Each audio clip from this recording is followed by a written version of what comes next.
राजस्थान के एक बड़े हिस्से में फैला हुआ थार न केवल भारत में बल्कि पाकिस्तान में भी अपने पैर पसारे हुए है। ये वो रेगिस्तान है जो लगभग 2 लाख स्क्वायर किलोमीटर तक एरिया में फैला हुआ है, जहां आपको तपती दोपहर में हजारों किलोमीटर तक कोई भी इंसान, जानवर और पेड़ पौधे नजर नहीं आएंगे।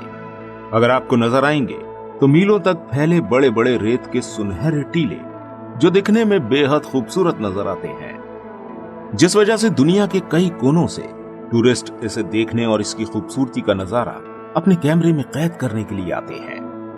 किसी भी रेतीले इलाके की सैर अपने आप में एक अलग ही एक्सपीरियंस कराती है। ऐसे एक्सपीरियंस का मजा लेने ही लोग भारत के सबसे बड़े रेगिस्तान यानी कि थार में भी जाना पसंद करते हैं। दोस्तों, वैसे तो भारत के ज्यादातर पेड़ पौधे, नदियां, पहाड़, चट्टान, समतल भूमि और खेती की भूमि, हर तरह के सरफेस मौजूद है।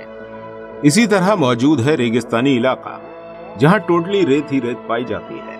आपको बता दें दोस्तों, रेगिस्तान वो जगह होती है जहां पर पूरे साल 10 सेंटीमीटर से भी कम बारिश होती है और बारिश का ये पानी भी तेज धूप की वजह से बहुत ही जल्दी भाप बनकर उड़ जाता है। इसी वजह से ज्यादातर रेगिस्तानी इलाकों में पानी की कमी होती है। भारत में मौजूद थार मरुस्थल भारत के एक बड़े भाग में फैला हुआ है। ये राजस्थान, गुजरात, पंजाब जैसे राज्यों में भी काफी एरिया में मौजूद है, जो नमक उत्पादन करने वाले सबसे बड़े हिस्से कच्छ में जाकर रुकता है। रावली की पहाड़ियां ही इसे गुजरात के आगे हिस्सों में बढ़ने से रोक देती हैं। थार का लगभग 85% हिस्सा हमारे भारत में ही मौजूद है। सैटेलाइट के थ्रू या फिर अंतरिक्ष में जाकर देखने पर यूं तो हमारा भारत रात के समय में चमकता हुआ दिखाई देता है, लेकिन भारत के इस पश्चिमी हिस्से में अंधेरा ही अंधेरा नजर आता है, क्योंकि थार जैसे रेगिस्तान में रोशनी का अकेला सोर्स सूरज ही है, जो दिन के समय ही यहां पर रोशनी देता है, वरना रात के समय में यह मरुस्थल पूरी तरह से अंधेरे में डूब जाता है। दोस्तों, क्या आप जानते हैं कि थार के मरुस्थल में जहां आपको आज दूर दूर तक रेत के टीले ही टीले नजर आते हैं और पेड़ पौधे, पानी के नाम पर कुछ ऐसी चीज नजर नहीं आती है, इस जगह पर आज से लाखों साल पहले नजारा दूसरा हुआ करता था। आइए आपको बताते हैं थार के बारे में कुछ ऐसी खास जानकारी जिससे शायद अभी तक आप लोग अनजान होंगे। ये वीडियो काफी इंटरेस्टिंग है, इसलिए इस वीडियो को आखिर तक जरूर देखिएगा। राजस्थान का ये रेगिस्तान कभी हरियाली से हरा भरा था। यहाँ पर रेतीली पहाड़ियों के बजाय नदियां भी बहती थी, लेकिन अब वहां दूर दूर तक नजर डालने पर हमें रेत नजर आती है। थार के इस रेगिस्तान में आपको पत्थर के पहाड़, बंजर जमीन और रेतीली तीनों तरह की जमीन मिल जाएगी, जहां पर दिन में काफी गर्मी रहती है और यहाँ की रातें काफी ठंडी हो जाती हैं। एशियन कॉन्टिनेंट के हिसाब से भारत के पश्चिमी छोर तक फैला हुआ थार मरुस्थल दुनिया के सबसे बड़े रेगिस्तानों में गिना जाता है, जहां दूर दूर तक हजारों किलोमीटर तक पानी का नामो निशान नहीं होता है। इसके बावजूद थार के इन मरुस्थलों के आसपास आपको रिहायशी क्षेत्र और आबादी बसी हुई मिल जाती है। इसी वजह से थार का ये मरुस्थल दुनिया के सबसे बड़े डेंस मरुस्थल में शामिल है, क्योंकि इस मरुस्थल में मौजूद बड़ी संख्या में आबादी दुनिया की मौजूद किसी भी मरुस्थल में नहीं पाई जाती है। यहाँ रहने वाले लोग जिस तरह से इस रेगिस्तान में सरवाइव करते हैं और अपनी जिंदगी को वहां के एटमॉस्फेयर के हिसाब से ढाल लेते हैं, उसके लिए इन लोगों को सैल्यूट तो बनता ही है, क्योंकि ये लोग राजस्थान के ऐसे हिस्से में रहते हुए भी जहां पर जिंदगी की मूलभूत जरूरतें भी पूरी करना मुश्किल होता है, वहां रहकर ये लोग पूरे भारत में मशहूर राजस्थानी चीजों का उत्पादन बड़े ही आराम से करके इस जगह को एक ट्रेड मार्केट बना देते हैं। भारत का राजस्थान लंबे समय से ही भारत में ट्रेड करने का एक बहुत ही बड़ा पॉइंट रहा है, जिस वजह से यहाँ पर राजा महाराजाओं के टाइम पीरियड में इसे पाने के लिए कई युद्ध हुए हैं और जीतने वाले राजा ने थार सहित संपूर्ण राजस्थान पर अपना राज किया है। इस रेगिस्तानी इलाकों में अगर बात करें इसके आसपास बसे शहरों की, तो यहाँ का सबसे बड़ा शहर जोधपुर है, जिसे थार रेगिस्तान का दरवाजा कहा जाता है। यहाँ के नीले रंग के घर इसे ब्लू सिटी बनाते हैं। ये पूरा शहर एक पहाड़ी की तलहटी में बसा है। और इस पहाड़ी पर बसा है मेहरानगढ़ का किला। यह किला शुरू से ही मेवाड़ के शासकों का निवास रहा है। यहां से मेवाड़ के शासक जोधपुर सहित पूरे मेवाड़ साम्राज्य पर अपना शासन करते थे। करोड़ों साल पहले राजस्थान में मौजूद थार का यह मरुस्थल अपने इस रूप में मौजूद नहीं था।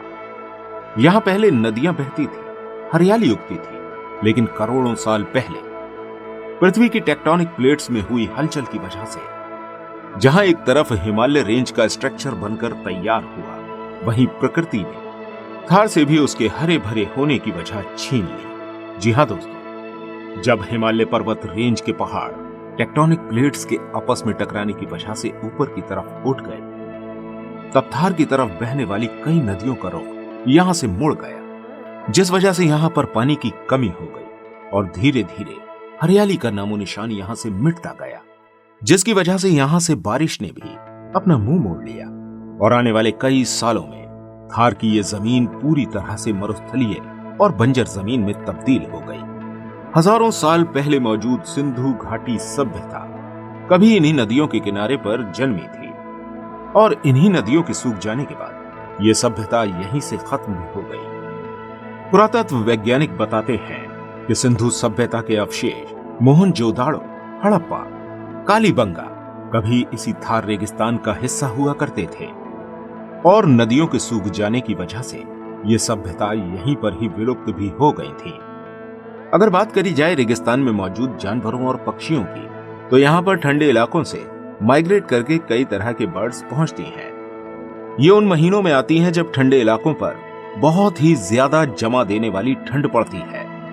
ऐसे में ये बर्ड्स हजारों किलोमीटर की उड़ान भरकर इस तरह के इलाकों में पहुंचती हैं, जिनमें से डोमिनेट क्रेन सबसे ज्यादा प्रमुख पक्षी है, जो यहाँ के रेगिस्तान में कुछ ठंडे महीनों में पाया जाता है। इसके अलावा काला हिरण पूरे भारत में केवल थार रेगिस्तान में ही आपको मिलता है। लगातार शिकार होने की वजह से अब इनकी संख्या भी कुछ हजार में ही सीमित है और ये एक छोटे क्षेत्र में ही आपको देखने को मिलते हैं। इसके अलावा यहाँ डक बीटल भी पाया जाता है, जो रेत के गर्म होने से पहले यानी कि ठंडे मौसम में ही अपने खाने को जमा करके पूरी गर्मियां जमीन के अंदर ही बिताता है। इसके अलावा यहाँ पाया जाने वाला ग्लॉसी बेली रैटल स्नेक दुनिया में पाए जाने वाले और सांपों से काफी अलग होता है। यह आकार में काफी छोटा और बहुत ही कम जहरीला होता है और बेहद चौकन्ना जानवर है, जो हवा में होने वाली हलचल को भी पहचान लेता है।